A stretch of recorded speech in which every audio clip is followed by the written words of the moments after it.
In this short tutorial, I'll show you how to turn off the easy mode on your Samsung device. Easy mode gives you a simpler layout with bigger icons and a larger font size, making it easier for beginners to use. But if you want to return to the regular interface, I'll guide you through the process step by step. To get started, swipe down from the top, just like this, and then tap on the gear icon at the top right corner of the screen.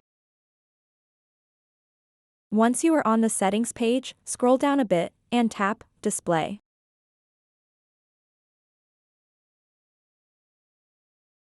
After that, scroll down until you see an option called Easy Mode. Tap on it.